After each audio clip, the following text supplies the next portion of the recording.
अगर मैं कल सुबह ना उठूं तो क्या सच में किसी चीज का फर्क पड़ेगा?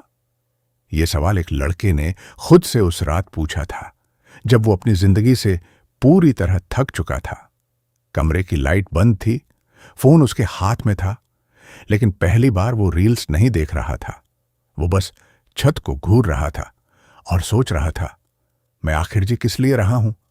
हर दिन वही रूटीन। उठो, दूसरों की सक्सेस देखो, खुद को कंपेयर करो, फिर रात को गिल्ट लेकर सो जाओ। धीरे धीरे उसे लगने लगा कि उसकी जिंदगी किसी और के कंट्रोल में चली गई है। सोशल मीडिया डिसाइड कर रहा था कि उसे कैसा दिखना चाहिए, समाज डिसाइड कर रहा था कि उसे क्या बनना चाहिए, और डर डिसाइड कर रहा था कि वो क्या कर सकता है। लेकिन अंदर कहीं ना कहीं एक आवाज अभी भी जिंदा थी, एक छोटी सी आवाज जो बार बार कह रही थी, तू इसके लिए नहीं बना। एक दिन उसने फैसला किया कि अब वो खुद को समझेगा। वो आंसर्स ढूंढने निकला और उसी दौरान उसे जापान के एक छोटे से गांव के बारे में पता चला, जहां लोग सिर्फ लंबे नहीं जीते थे बल्कि खुश जीते थे। 90 साल, 100 साल, फिर भी उनके चेहरे पर शांति थी। ना स्ट्रेस, ना जल्दी, ना शिकायत। और सबसे बड़ी बात, उनके पास जीने की वजह थी। वो हर सुबह उठते थे क्योंकि उन्हें पता था कि उन्हें क्यों उठना है।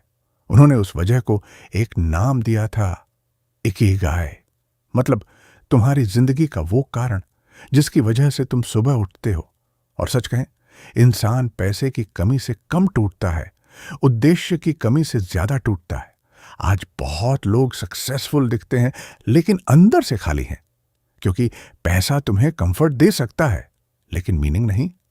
उस लड़के ने पहली बार महसूस किया कि शायद उसकी समस्या ये नहीं थी कि वो कमजोर था, समस्या ये थी कि वो बिना पर्पस के जी रहा था।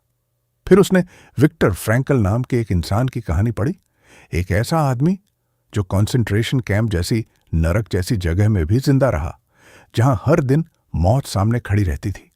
लोग उम्मीद खो चुके थे, लोग टूट चुके थे, लेकिन फ्रैंकल नहीं टूटा। क्यों? क्योंकि उसके पास जीने की वजह थी।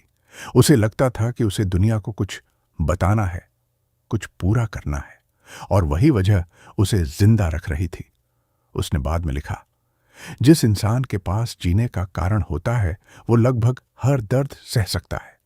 सोचो, अगर तुम्हारे पास एक स्ट्रांग रीजन हो तो तुम कितनी भी मुश्किलों से लड़ सकते हो, लेकिन अगर रीजन ही ना हो तो छोटी सी हार भी इंसान को खत्म कर देती है। उस लड़के ने उसी दिन खुद से पूछा, मेरा रीजन क्या है? लेकिन जवाब तुरंत नहीं मिला। और यही प्रॉब्लम है, हम पूरी जिंदगी दूसरों के सपने पूरे करने में लगा देते हैं, लेकिन खुद से कभी पूछते ही नहीं कि हमें क्या चाहिए। बचपन से हमें सिखाया जाता है, अच्छे मार्क्स लाओ, अच्छी नौकरी करो, पैसा कमाओ, लेकिन कोई ये नहीं सिखाता कि खुश कैसे रहना है, शांत कैसे रहना है, और खुद को कैसे समझना है। उस लड़के ने अपनी जिंदगी ऑब्जर्व करनी शुरू की। उसे एहसास हुआ कि वो हर समय डिस्ट्रैक्टेड रहता था। Phone, notifications, comparison, fear, overthinking. उसका दिमाग कभी शांत ही नहीं होता था। और फिर उसने एक चीज नोटिस की, जब भी वो कोई ऐसा काम करता था जो उसे सच में पसंद था, तो वो टाइम भूल जाता था। कभी लिखते हुए, कभी सीखते हुए, कभी किसी आइडिया पर काम करते हुए उसे घंटों का पता ही नहीं चलता था। और वहीं उसने फ्लो के बारे में पढ़ा। फ्लो एक ऐसी अवस्था जहां इंसान पूरी तरह अपने काम में खो जाता है। ना पास्ट, ना फ्यूचर, बस वो काम और वो इंसान। और शायद यही वो पल होते हैं जब इंसान सबसे ज्यादा जिंदा महसूस करता है। लेकिन आज की दुनिया हमें फ्लो में जाने ही नहीं देती। हम हर 5 मिनट में फोन चेक करते हैं, हर समय कंपेयर करते हैं, हर समय डिस्ट्रैक्टेड रहते हैं। हमारा दिमाग इतना नॉइजी हो चुका है कि हमें खुद की आवाज सुनाई ही नहीं देती। और फिर हम बोलते हैं, मुझे समझ नहीं आता कि मैं जिंदगी में क्या करना चाहता हूं। कैसे समझ आएगा? जब इंसान हर समय दूसरों की आवाज सुन रहा हो तो वो अपनी आवाज कैसे सुनेगा? उस लड़के ने छोटे बदलाव करने शुरू किए। सुबह उठकर फोन देखने के बजाय वॉक पर जाना, रात को थोड़ा अकेले बैठना, हर दिन कुछ नया सीखना, थोड़ा कम कंप्लेन करना। शुरुआत में कुछ खास नहीं बदला, लेकिन धीरे धीरे उसका माइंड क्लियर होने लगा। उसे एहसास हुआ जिंदगी एक दिन में नहीं बदलती, जिंदगी रोज के छोटे डिसीजन से बदलती है। हर छोटी आदत, हर छोटा कदम धीरे धीरे इंसान को नया बना देता है। आज लोग मोटिवेशन ढूंढते हैं, लेकिन सच ये है मोटिवेशन हमेशा नहीं रहता। कुछ दिन तुम मोटिवेटेड फील करोगे और कुछ दिन बिल्कुल नहीं। इसीलिए जिंदगी मोटिवेशन से नहीं बदलती, डिसिप्लिन से बदलती है। जब मन ना हो फिर भी सही काम करना, यही वो चीज है जो इंसान को अलग बनाती है। एक एथलीट रोज प्रैक्टिस करता है, चाहे उसका मन हो या ना हो। एक राइटर रोज लिखता है, चाहे इंस्पिरेशन आए या ना आए। एक सक्सेसफुल इंसान वो नहीं जो कभी थकता नहीं। सक्सेसफुल इंसान वो है जो थकने के बाद भी रुकता नहीं। उस लड़के ने कंपैरिजन करना भी कम कर दिया, क्योंकि उसे समझ आ गया था कंपैरिजन खुशी का सबसे बड़ा चोर है। तुम सोशल मीडिया पर किसी की हाईलाइट रील देखकर अपनी पूरी जिंदगी जज नहीं कर सकते। हर सक्सेसफुल इंसान के पीछे पेन होता है, लोनलीनेस होती है, सैक्रिफाइस होता है, लेकिन दुनिया सिर्फ रिजल्ट देखती है। उसने अपने पिता को देखना शुरू किया, एक साधारण इंसान जो रोज बिना शिकायत मेहनत करता था।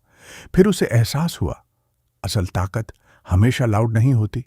कई बार असली ताकत वो इंसान होता है जो खुद टूटकर भी अपने परिवार को संभालता रहता है। उसने अपनी मां को देखा, जो खुद थकने के बाद भी सबका ध्यान रखती थीं, और तब उसे समझ आया पर्पस हमेशा बड़ा नहीं होता। कई बार पर्पस बस इतना होता है कि तुम किसी की जिंदगी बेहतर बना सको। आज दुनिया में बहुत लोग रिच हैं, लेकिन पीसफुल नहीं, क्योंकि पीस बाहर नहीं मिलती। पीस तब मिलती है जब इंसान खुद से भागना बंद कर देता है, जब वो एक्सेप्ट कर लेता है कि उसे परफेक्ट नहीं बनना, उसे बस बेहतर बनना है। उस लड़के ने एक दिन डायरी में लिखा, मैं अभी वहां नहीं हूं जहां मुझे पहुंचना है, लेकिन मैं अब वहां भी नहीं हूं जहां पहले था। और यही ग्रोथ है, धीरे धीरे बेहतर होना, हर दिन खुद को थोड़ा इंप्रूव करना। क्योंकि जिंदगी किसी रेस का नाम नहीं है। हर इंसान का समय अलग होता है। कुछ लोग 20 में जीतते हैं, कुछ 40 में, कुछ जल्दी सीख जाते हैं, कुछ दर्द खाकर सीखते हैं। लेकिन जब तक तुम कोशिश कर रहे हो तब तक तुम हार नहीं रहे। याद रखो, बीज को पेड़ बनने में समय लगता है। और अगर आज तुम्हारी जिंदगी मुश्किल है तो इसका मतलब ये नहीं कि तुम्हारी कहानी खत्म हो गई। हो सकता है तुम्हारी कहानी अभी बन रही हो। तो अगर तुम अभी स्ट्रगल कर रहे हो, अगर तुम्हें लगता है कि कोई तुम्हें समझ नहीं रहा, अगर तुम्हें लगता है कि तुम पीछे रह गए हो, तो एक बात याद रखना, तुम्हारे अंदर अभी भी बहुत कुछ बाकी है। तुम्हारे अंदर अभी भी वो इंसान छुपा है जो एक दिन अपनी जिंदगी बदल सकता है।